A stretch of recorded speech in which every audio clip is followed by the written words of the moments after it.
Hello friends, তো আমি আজকে এসেছি কোথায় বলো তো, আমার বাপের বাড়ি। তো এখানে চলছে হরিনাম সংকীর্তন, সেটা কীর্তন হয়। তো সেই কীর্তন চলছে, তো দুদিন ধরে হবে কীর্তন। তো চলো তোমাদের সাথে কিছু মুহূর্ত শেয়ার করবো।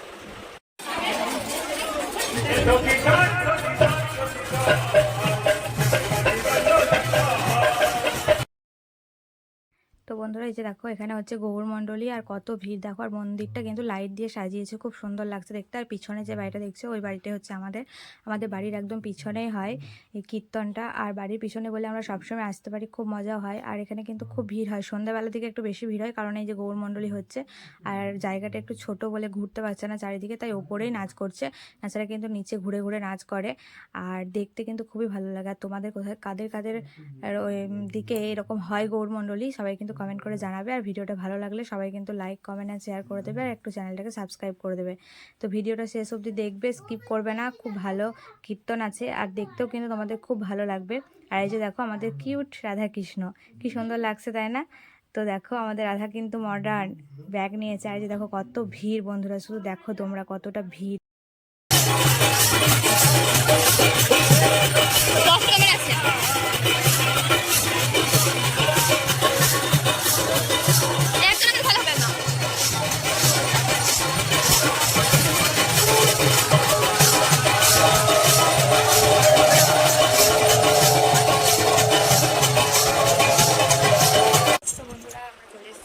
এখন বসে আছি, এবার খাওয়া দাওয়া করে যাবো আবার কীর্তন শুনতে। এখন হলো আমাদের গৌরমণ্ডলী বলে। তো দেখতেই পেলে তোমরা, কেমন লাগলো সবাই কমেন্ট করে জানাবে। আমি এখন বসে আছি, ঘরে চেঞ্জ করে এবার যাবো খাওয়া দাওয়া করে। চলো অনেক দিন তোমাদের সাথে দেখা হবে।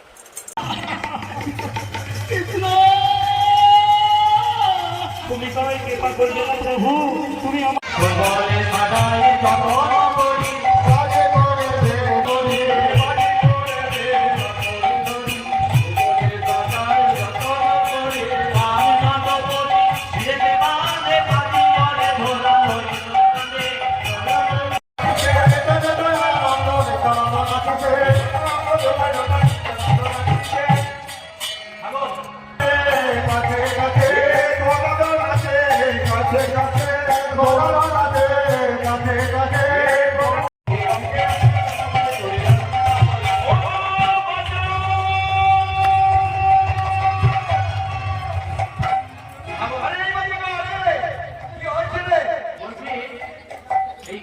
মানে এই গ্রামে আচ্ছা ওই কোন গ্রামে কি কোনো দুশ্মন আছে? এই বাবা আর ওই ভাতে হাড়ি চাপতে তিনি যেমন বললেন, এই বাবা আমি কারো ঘর গিয়েছি ভাতে হাড়ি চাপতে তিনি দেখতে পাচ্ছি এই মন্ত্র করে লাগিয়ে দিলেন। আচ্ছা ওই এই কোন গ্রামে কি কোনো মন্ত্র বলা বাবাটা আছে নাকি? এই বাজিব আরে ওটা ডাকো, এই বাজিব হ্যাঁ মনে থাকবে, হ্যাঁ ওটা ডাকো, হ্যাঁ ডাকো ডাকো ডাকতে হবে না। এই গোপনে ওটা আছে নাকি? আরে এই মনে হয় এই গোপনে কি মন দেখাচ্ছে না তোতে শ্যামল নাচ বনে রাজে সঙ্গে তনি অপরূপ রাগ বিহার কৃত ভয় আছে বৃন্দাবন।